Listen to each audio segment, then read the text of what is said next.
Hello, everyone. I will let Mindy go ahead and introduce herself. You guys kind of know me. My name is Taylor. I am a human design and money mindset expert. Mindy and I thought it would be really cool to have her come in and talk about the I Ching, just because it's such a huge part of human design. For those of you who don't know, human design is a system that is built on at least 4 or 5 different spiritual modalities and tools, ones that date back hundreds, if not thousands of years. And you do understand those modalities, it gives you such a deeper understanding of human design. And also it just empowers you to know where this stuff comes from.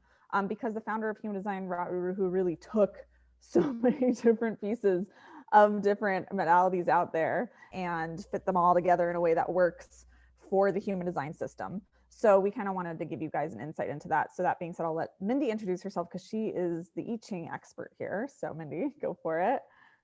Hello, everybody. Again, my name is Mindy. I'm a spiritual transformation teacher and business coach online. I actually found the I Ching about 12 years ago. Really long time to have been using this modality. Of course, these have been translated from their original versions, but the Tao Te Ching, or the Book of the Way, the Book of the Path, is sort of the Bible. And then all of these would be like the New Testament and the Book of Mormon or whatever those are that kind of branch off. So I wanted to start with the Tao Te Ching just because that's really the founding father of all of the modalities that come from ancient China. So this is actually the teachings of Lao Tzu. You'll see them a lot on tea bags and on inspirational quotes. Some of the quotes are, the more you know, the less you understand. And it's just sort of that understanding that darkness is clarity and vice versa. So really the fact that human design is leading people to Taoism and to the I Ching is such a beautiful thing in my eyes. I just get so excited about it because the more people who can find these types of modalities, the more awakening that can happen, the more ascension that can happen. And it just helps us all, it really does. It's so well rounded. And I love what Ra Uru Hu really did with it because it made it mainstream. And I feel like that is to be celebrated. Yeah, and I think we're going to talk about this a little bit later on from kind of what we have planned for this training, but I know we're going to talk about a little bit what you touched on there of like that darkness is clarity, and that is something that does carry over into the human design system as it exists nowadays, which is this idea that everything in human design can either be used to help you or to hinder you, and there's nothing in your chart that says you can't have or be or do anything that you desire. Just the way you're going to go about it is different from maybe someone else who has a totally different chart. But again, everything has that kind of shadow side and that light side to it. And it's up to you to, as Raoul, who or the human design system would say, kind of learn the deconditioning behind things so that you can decondition the kind of shadow that you've picked up along the way. So there's different ways to look at it, but it's really interesting as Mindy and I were talking about what we wanted to cover today. And we had a chat a couple of weeks ago about this. And we were just kind of comparing notes on, where, kind of different interpretations lie within the human design versus I Ching. And there are some really, really profound things that still got carried over into the human design system when Ra Uru Hu adapted the I Ching and the other modalities, for his purposes of creating the human design system. So it's just really cool to see that. And that's kind of what we want to shed a little bit of light on today, but also just give you more insight into how the I Ching works in terms of human design. I'm going to dive into that in just a second. Mindy's going to go through talking about the traditional I Ching, system and tool is, how you can use it, give you actually a demonstration of how it can be used as a divination system, which is really cool, and kind of go into that, and then we'll kind of tie everything together as we go. But it's just really interesting. Both systems are complex in their own right. I think human design more so because it's built on so many different systems. But it's really interesting to see how this all works. But we're really excited to dive into this with you guys and just give you a better understanding of how human design works, and also just learning more about the I Ching, because like Mindy said, the I Ching up until now hasn't really been that much of a mainstream thing, and human design is something that's kind of making it, along with some of the other systems that are it used, more mainstream, right? I will say, I think, human design is based on Western astrology, already very mainstream, based on the chakra system, which again is somewhat already mainstream, especially in the yoga world and in the spiritual world. And then it's also based on the Kabbalah tree of life, which isn't quite as mainstream. And then the I Ching, which again isn't quite as mainstream. So it's kind of almost giving more of visibility to those other modalities that weren't as mainstream. But it's important to note that as we go through these things, this, you'll see, and this is why we want to do this side by side, but you'll see that human design, it takes a good amount of the I Ching. It takes a lot of the same concepts, but it's not the same anymore, right? And so it's just important to understand that, and to understand that human design is kind of an amalgamation of a lot of different spiritual tools out there to create its own system and tool. So it's just something to be aware of, that just because you understand the role that the I Ching plays in human design doesn't mean that you actually understand the I Ching. And that's kind of what Mindy will help us shed light on, so that we can actually understand the full picture of it. Because I think it's really cool to see that. And as we were going through it, I was like, oh, this makes so much sense why human design does this, because the I Ching does this. It was like, that was really cool. So anything else to add before I dive into my human design side of it, Mindy? Or yeah, a couple things. I mean, you said something about deconditioning, and in the Tao Te Ching or the I Ching and that whole Confucius sort of era, they talk about undoing and non-doing and unlearning. So even back then, it's so crazy to think about. We're talking about thousands of years ago. They're still talking about deconditioning even then. So I thought that was really interesting. Yeah, go ahead. yeah. Awesome. Yeah. All right, so what I'm going to do is I'm going to share a screen share with you guys if Zoom will let me. So this is a human design body graph. There's different programs out there. Some people use Jovian Archive. I like using my body graph. That's just me. There's different, sites you can pull up your human design chart, but they all generally will look like this. And the thing to understand about where the I Ching comes in with human design is that the 64 hexagrams in the I Ching, right? They become the 64 gates in the human design chart. And so in human design, the gates are so important. They're honestly, a lot of people talk about the energy centers, a lot of people talk about the channels. I personally think that from my exploration or from my knowledge and my expertise in the human design world, the gates are, when you understand how the body graph is created and how it works and how energy flows, the gates are the actual foundational building block of the entire human design chart. It basically determines almost everything, not everything, but like 90% or more of your design are based on the gates. It boils down to gates. And so there's 64 gates. Each one correlates to one of the different hexagrams in the I Ching. And the gates, you'll notice, are these little, see all these numbers around each of these geometric shapes. The shapes are your energy centers, and the numbers coming off of each of them are the gates in human design. There's 64 of them total. They're all kind of out of order on here. I don't know why Who decided to put them where he did, right? Like, they are where they are. But there's gates 1 through 64 on this chart. And when a gate is defined or activated, it shows up on your chart. It's listed here on the sides. It'll be listed over here on one of the sides or both. And then it'll also show up on the chart itself. What this does is, when you have gates defined and you have two that connect together, like we see down here with the 3254 channel. Now in human design, and this is for you humans, if you guys are wondering like how does my human design determine blah blah blah, I'll go a little bit more into detail with this in a second, but ultimately it's with your gates. So when you have two gates that connect and create a channel, they activate or define each of the energy centers on the other end of it, right? So you can see how there's gate 21 here, but gate 45 isn't defined. So neither the heart center or the throat center is defined. Whereas we have both gate 32 and 54 here that they connect and create a channel here. And that creates a defined root and a defined spleen. So that's what creates definition of your energy centers in your chart. And why this is important in human design is because the combination of defined energy centers you have creates your energy type and your authority.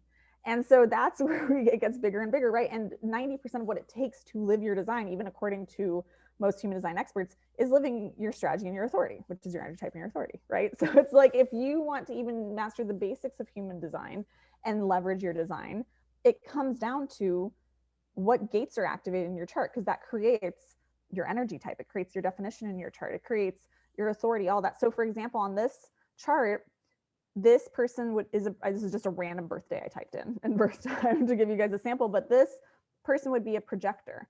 And the reason for that is because they don't have their sacral center defined. If it's defined, you're automatically either a generator or MG. And they don't have their throat defined and connected to a motor center, which would be for a manifestor, it would be the solar plexus center or the heart center. It's not connected to any of those. So therefore they're a projector. And so this just means that this person's a projector. It also means because the spleen is defined, they have a splenic authority. If instead we saw a connection from the root to the solar plexus, they'd have an emotional authority, right? And so it's just like the centers also determine which authority you have. So it's just kind of to give you guys an example. This is all just kind of more if you just want to nerd out about human design as much as I do. But I remember when I got into human design, I was like, but why am I a projector? But why do I have a splenic authority? But why is this like this, right? And it's just, and then when I started understanding how charts are created, how they're born, I realized it all boiled down to the gates, right? The gates, how they actually get activated is actually something we see more. You can kind of see it here, but I want to give you guys the view of the rave mandala. So in human design, the rave mandala, this is this wheel of this rave mandala, right? So as you can tell here, you can see that there's these different colored lines coming here, and they have little symbols on them. These are the symbols of different planets or celestial objects and where they are in the sky at the moment of your birth, and then 3 months before the moment of your birth. Is it tells us what gate they were in or which hexagram they're in, and then that activates that gate in your chart. And which planet activates the gate flavors the gate a little bit, which line it presents us, because there's 6 different lines each gate can present with, it flavors the gate a little bit. And all of this kind of, especially the different lines in each gate, correlate to, you know, stuff in the I Ching as well. But you know, the big thing is understanding that when you have something like here, we have the sun, this is the symbol for the sun in gate 21. So that means gate 21 is activated in their sun sign. So it's one of their biggest gates in their chart. It's one of the main themes of how they share their light in this world. We also see, and it's for them, this is conscious because it's in black. Any of the, you know, you see gate 21 here, and this is a black line. It means it's conscious for them. They're more conscious of this ability in their life. They're more conscious of this gift because each gate holds its own kind of gift and trait and superpower. You know, but then we also have the sun, unconscious sun, right, activating gate 38 in their chart. So it's going to appear in red on their chart as a red line. And that's just, you know, kind of the basics of how the planets, how everything is activating your chart. So ultimately, human design comes down to the reason the moment of your birth is so important is because where each of the planets were in the sky determines which gates are activated in your chart. That determines which channels you have or don't have, which determines which energy centers are defined, which determines your energy type, your authority, all that goodness. Your profile is also determined by which of the 6 lines that your 4, you know, your Earth and Sun gates were activated with as well. So even that is somewhat contained in the gates as well. So almost every element of your chart comes back down to which gates are activated. And so that's just kind of how this all works. You'll also notice we're in that more traditional view of the body graph. These are all those same gates that were kind of listed in the rave mandala. They're just laid out here. Everything in black is the conscious stuff. This was what was activated at the moment of your birth. All of the gates here are listed in, you know, red are the ones that were activated 3 months before the moment of your birth. So I think that was about all I wanted to say, but ultimately each gate is its own superpower, is its own, you know, unique thing. This person, for example, like I was saying, they had gate 21 in their sun gate, their sun personality gate. And it's just this gate 21 here is going to be one of the most important gates in their life. It means they're very good at managing resources. This is how they're good at managing people. They're good at managing resources, money, time, food, like all that stuff. This is how they're going to kind of make their impact, share what they need to share with the world, right, and share their light. So there's just so many, we all have so many different gates in our chart that there's so much that our charts can tell us just by looking at gates alone. So it just really, this is so complex, and I honestly sometimes I wish I could, I do a lot of human design readings, and I wish I could do readings just based on the gates, but there's so much more you have to understand about your chart before you dive into all of the gates and really can harness them. But I think it is important to know, if you're someone who's interested in human design and learning more about it, is understanding that the I Ching plays such a pivotal role in our design, right? It comes from these 64 gates, which comes from the 64 hexagram lines of the I Ching. So that's kind of what it generally boils down to. I think we have, yeah, girls, and so much stuff hurts my head. Yeah, it's a lot. Human design is a complex system. But when you start learning the different pieces of it and how it all fits together, it gets to be a little bit more manageable. Katie asked, what about the triple split, which decides which one is your authority? Yeah, so actually when we talk about split, that's something different in our charts, Katie. It's actually how many groups of defined energy centers do you have kind of talking to each other or connected. If all of your energy centers, like this chart in particular, is a single definition, because it only has 2 energy centers defined, they have to be connected, right? But if this person also had maybe their heart and their solar plexus defined, but they didn't touch these other centers through a channel, that would be a split definition. There's 2 distinct groups of defined energy centers then, right? But they're not talking to each other. Triple split just means there's 3 distinct groups of energy centers not talking to each other. Quad split means there are 4 distinct energy groups or energy centers grouping that aren't talking to each other. So hopefully that answers that question. But that is still determined by gates, right? Because if you had different gates defined, you'd have a single definition or a split or whatever. So that's kind of, again, it all determines that. So hopefully that answers your question. There's a lot more I can say about definition, but that's a more advanced thing. Okay, I will turn it over to Mindy though, because that's just how the I Ching plays into human design. It fits in as the gates, which are so pivotal and so important, so foundational. But I want Mindy now to go into really what is the I Ching hexagram and how is it actually used? How was it originally intended to be used, just as its own system that's been around for so much longer than human design? So I'll hand it over to you, Mindy. Absolutely, yeah, thank you. So you guys can actually follow along with this. We're going to do a little bit of a demonstration. If you have a piece of paper and 3 coins, doesn't matter what coins, just needs to have heads and tails. Like I said, this is a divination system, so it really is like pulling cards. It's supposed to be completely random, but then you have the 64 options for a message that you will get once you've rolled these coins. So it's a really cool way actually to learn the gates. If you wanted to do the rolling coins, roll something every day and have your own message, and then you would memorize that gate a little bit more intensely because you got that message. And then of course, applause to you if you end up getting the hexagram that's also in your chart because, you know, we're intuitive like that. So you're going to want to roll your 3 coins all at one time, and every coin is going to have a number value. So if it is heads, it's worth 3, and if it's tails, it's worth 2. So I have 1 head and 2 tails. So I got the number 7.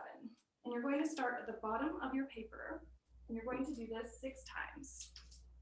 So we'll just do this quick here. I got another 7.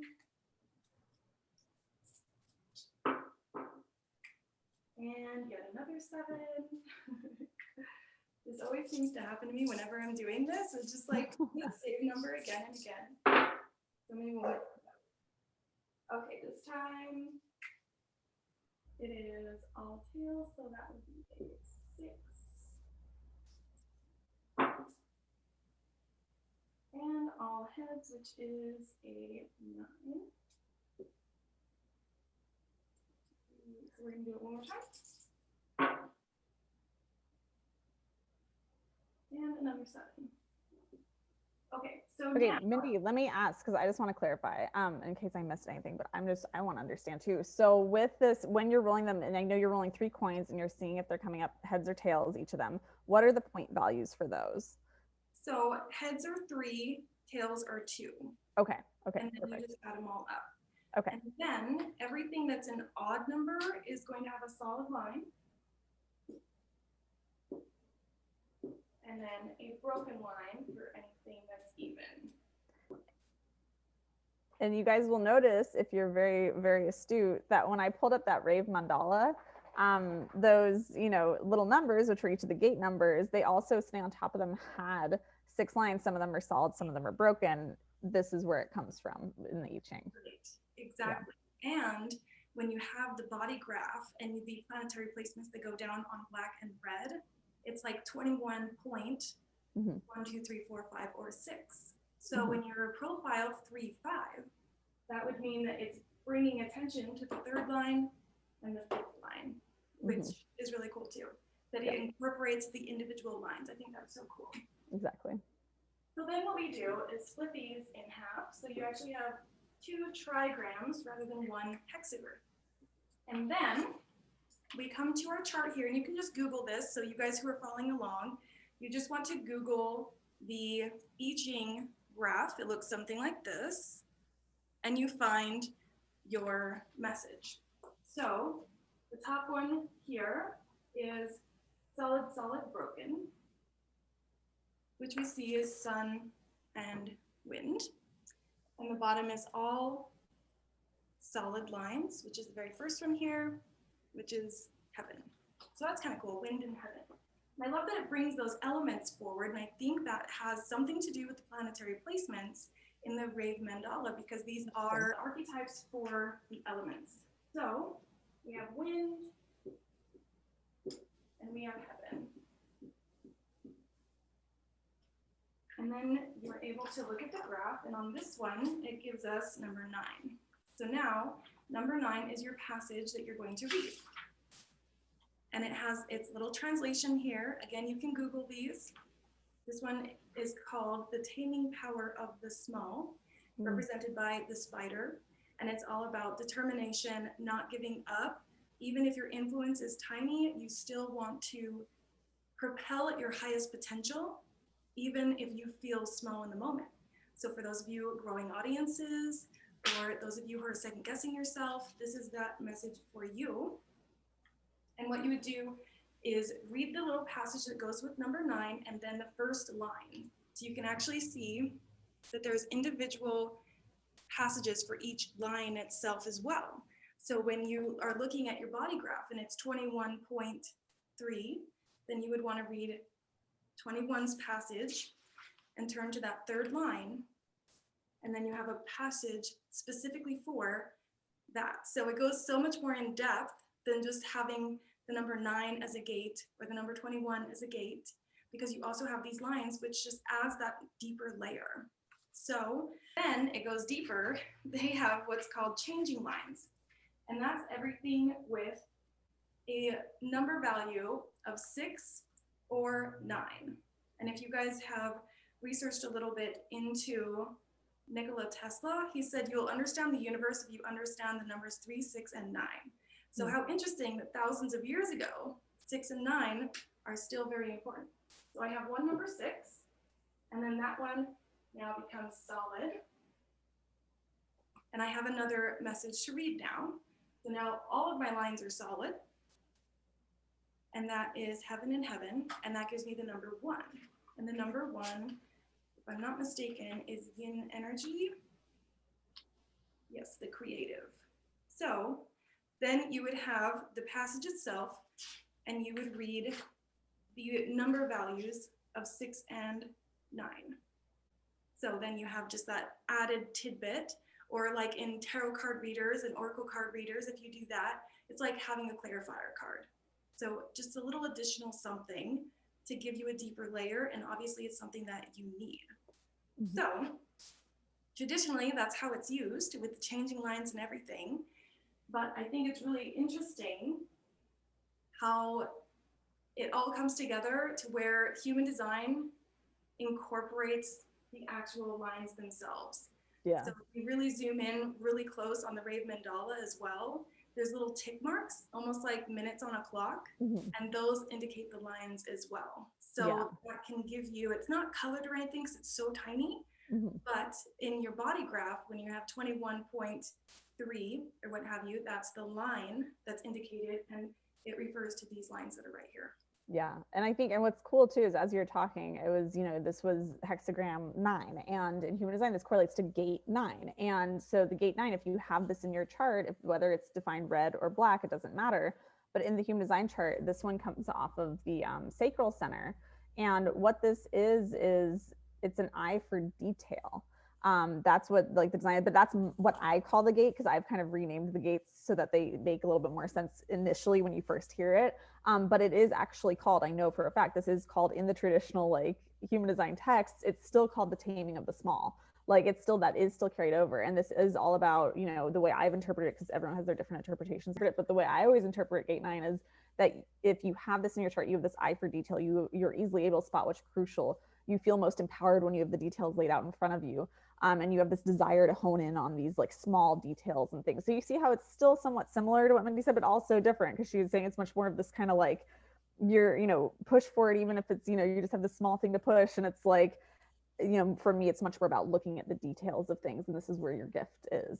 And so it's interesting to see how they are still related, and how Ra-Uru did keep quite a bit of the same. I think his definitions are even closer to the traditional I Ching, but for me, they've become so dogmatic that it doesn't really help when I tell people a lot of his interpretations. So between doing lots of research, between Rod's interpretations, other readers' interpretations, the Gene Keys by Richard Rudd, all of that, I have my own, kind of definitions, but it is still something that stays very true to the original text in some way.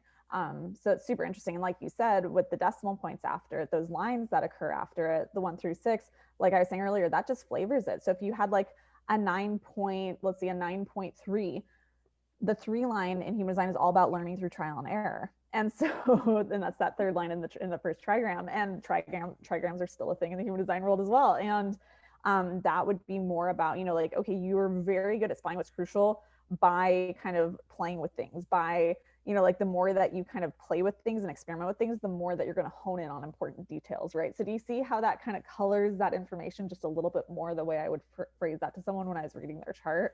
This is where human design itself, and I think also the I Ching itself, gets to be kind of where the system becomes an art form, because you have these general definitions that you're like, here's the definition, but then when we think about, okay, how is that applied to the 4 line or the 6 line, and how can I make that applicable for someone so that they can actually utilize this or they can use this guidance, that's where I think this becomes more of something that you either kind of channel and intuitively tap into, or something that just is more of kind of an art form.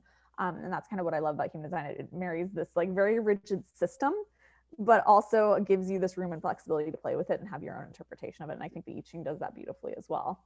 Yeah, so, and like we said before when we spoke a little while ago to kind of brainstorm about this, like there's always multiple meanings for the same concept. So in tarot cards, you have an upright and you have a reversed meaning. And the I Ching, I love it so much because it's like calling out. Like that's the ultimate energy of it. Like you do it and then you're just like, dang it, like how did it know? And so in here it talks about inferior feelings, or temporarily being enveloped by the light of someone else. So again, that taming power of the small, being overshadowed in some way. It kind of starts with the negative, which I think is always interesting as well, because it gives you that little like called out energy that's like, oh my gosh, I really need to pay attention to this. Yeah. And then it eases up and gentles as you go through it. It does say here, focused and determined as well. And then it says ambitious behavior is to be avoided. So again, it's like good and then bad and then good and then reverse. So that's so interesting. And it's funny because even when I do my interpretations of the gates, I often tend to look at like, here's how you can best harness this, but then here's also just the word of warning or the things to be aware of, the shadow side of it. So I intuitively do the same thing, but I was never taught, and I think that's such a beautiful thing that I didn't, really fully take in. I think when we talked about it, but it's that kind of like validating people, but also calling them out up front and being like, look, this is what you're feeling, but I get it. And like, it's okay. And here's how we move through it. And I think that's something that I naturally do as a human design reader, but no one in the human design reading training programs, at least the ones I've taken, at least in my experience, people aren't explicitly trained to do that. And I think that's something where we kind of start to lose some of the beauty of what human design or any of these spiritual modalities can do for us, is they can help shine light on where we can grow, on where we're not living in alignment with ourselves, and really be used more to empower us rather than be a dogmatic thing, right? Which is, I think, from what I've heard from the couple of definitions I know when you were kind of looking at stuff in the I Ching as well, and just this one for hexagram 9 that you just read, it was just like that, I think, is such a beautiful way to look at it, where it's just those words of warning, it's guidance, it's not a dogmatic thing. And that's the thing I think is really important to understand about any spiritual modality, is that nothing should ever be used to put you in a box or be like, oh, well, you have gate 9, so you can't do this, or you have to do this. It's like, it always should just be like, how can we use this as a tool, right? To help you kind of just fully unleash your superpowers. So I really love like the way you just said that. And I think that's beautiful. And it's not something that we're not necessarily taught as human design readers to do, is to approach it in that order. Yeah. So. And at the same time, we always teach it like, take what resonates and leave the rest, without, turning a blind eye to things that just don't feel good to hear. But also it's like, what makes sense is what is meant for you. And if it starts to confuse you, or you start diving in too deep and you just start getting frustrated with it, walk away from it. That's all it needs to happen. Or, if you have found human design and it's diving so deep, and then you find the I Ching and it's like, wow, this is really interesting. This really calls to me. And then you start diving in that way, you're going to be guided in the way that you're meant to. And your ascension process, or, understanding your core essence, understanding what makes you uniquely you, which is what the human design system is all about, is understanding yourself. But you can find it from a chart, you can find it from reading materials, or you can find it from just sitting there with your eyes closed. So there's really no right or wrong. And like you said, not giving into the dogma of it. People are going to do it differently, and you get to do it in a way that feels good to you, and just leave whatever doesn't resonate and come back to it later. Yeah. And I think that's just something that's so important to keep in mind. And that's something I tell people quite a bit, even though, that I built my entire business around human design. And this is at the core of everything that I do and all the programs I offer. And I like to remind people that at the end of the day, I don't take human design too seriously, right? Like it's just another tool, it's another system. And whatever system works for you, great. Whatever ones don't, leave it.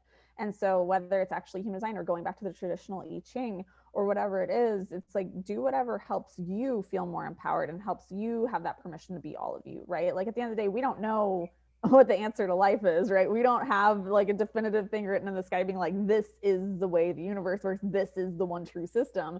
It's just finding what works for you, right?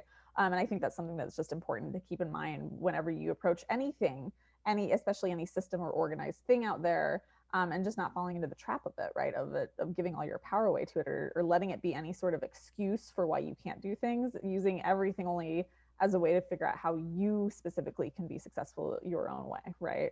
So yeah, And I think that's beautiful. That learning deeper concepts about yourself. And I think the channels really do that in a really great way, because the gate of abundance is connected to the root, which is the number that represents obstacles. Mm-hmm. So it's like, that's my one and only defined channel, is obstacles and abundance. It's like, what do I do with that? Yeah. Yeah. Fantastic. Now I get to learn that. But the point of the matter is that it's a sole purpose now to figure out how to jump over those hurdles, or how to maneuver around obstacles when it comes to finance, when it comes to money. And that transformation story continues to help people today. And going through that challenge and going through that transformation of knowing lack and scarcity, overcoming that, and starting my business and launching programs, that story is important, and it's part of that soul mission, part of that, soul purpose. And of course I would have figured it out eventually, but when human design can point you in that direction, say, hey, you've had some really serious struggles around this, that, or the other thing, whatever it is that's defined, it just means pay attention here.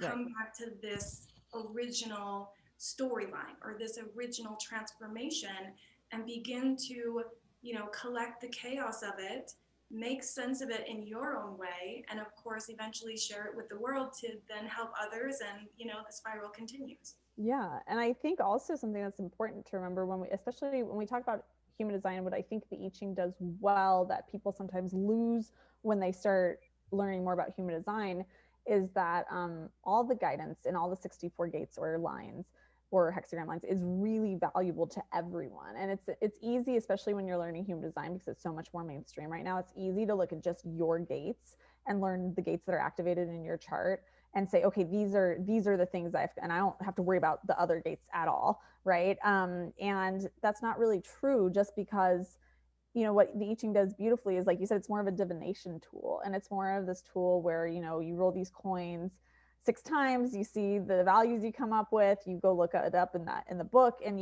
it's almost like pulling a card out of a tarot deck or something, or an oracle card, and it's just giving you that piece of wisdom that you need right now. And human design isn't necessarily meant to be a divination tool. It's not meant to help you tap into the guidance you need right now. It's more of a manual for your whole life. But what the defined gates in our chart tell us is these are the things we consistently have access to. These are our consistent superpowers. These are the things that come easily to us, right? They're also the things that can be our biggest tripping points if we aren't watching for the kind of shadow side of it, right? But what people tend to forget is those undefined gates in your chart, and even the undefined centers, right? The ones that aren't colored in, the ones that are white, the ones that aren't activated, those ones will still experience the energy of those at times in your life. And the reason for this is either when you're in contact with someone who has that thing activated in their chart, you pull that energy in with your undefined gate or center or channel or whatever it is. Or also sometimes when we see the planets, and especially the sun for most of us, or the moon if you're a reflector, transit through the different gates as they make their way through the different gates, then those gates become activated in us for that time that the sun is in that gate or that the moon is in that gate, right? And then we experience what it's like to have that energy for a short amount of time. So there's still a lot of guidance to be learned, and a lot of big human design teachers out there and people who've studied under Ra, and I think even Ra himself said things like, we have all parts of the human design chart within us. That's why it's in your chart. It might just not be activated, but there are all parts within you. And it's you are going to sample each of those parts, all parts throughout life, right? There's just parts that are going to be more consistently you. And those are the things that are defined. And so it's just important to acknowledge that. And I think that's what people lose when they look at their human design chart, that I think the I Ching does a really beautiful job of saying, like, this can all apply to you. Like, what do you need right now, right? And I think human design is more kind of like the way it's being presented, especially nowadays, is very much like, this is your chart. This is how you're designed to work. And in a way, yes, it is. And that's how I do teach quite a bit of what I teach. But you also do, it can be really valuable if you really want to get into it and really expand your experience and your understanding of yourself, to understand the parts of you that aren't in your chart as well, because those are equally important. So, yeah. Absolutely. Beautiful. All of the kudos goes to Ra-Uru, who were putting the planetary placements as a part of it, because most of us have kind of a general understanding of astrology as far as the signs and what they are good for or what they represent, right? So water signs being emotional, fire signs being creative. So the I Ching, even thousands of years ago, each of those hexagrams have like that wind and heaven, right? So this is a lot of air. So that's going to fall at a certain place on sort of that wheel of the year or that astrological chart. Yeah. Ra-Uru, who putting that together, I feel was just really innovative. And there's even other concepts that could be laid on top of it to make it even more in depth, as far as the Wiccan wheel of the year or the medicine wheel of Native America. I mean, there's just so many things, and they happen to match up so perfectly that how cool is it that this human design system really awakens us to all of these different concepts. And then when you're drawn to it, if you're drawn to it, you go and look up the Kabbalah, you go and look up the energy centers and how those have generated, and the codons, the DNA codes, they just happen to be 64 of those. There just happens to be 64 of these. So I just thought it was really, really cool. 25 years in the making, putting these things together. And I mean, my hat just goes off to him for putting this together, and for everybody who's diving into it, because it is a very deep well. There's really no end in sight for the amount of research that it takes, and we're always learning more and diving deeper. But in doing that, in pursuing this ascension work and understanding yourself and your energy and how you radiate or reflect or project energy, it just really helps us to awaken as we need to, in order to get through this crazy thing we call life.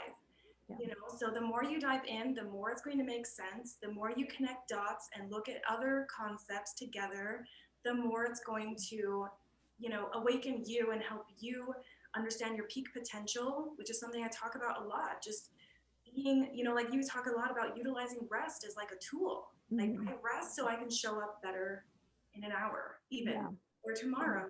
And that's a projector trait, which is mine too. Yeah, 100%.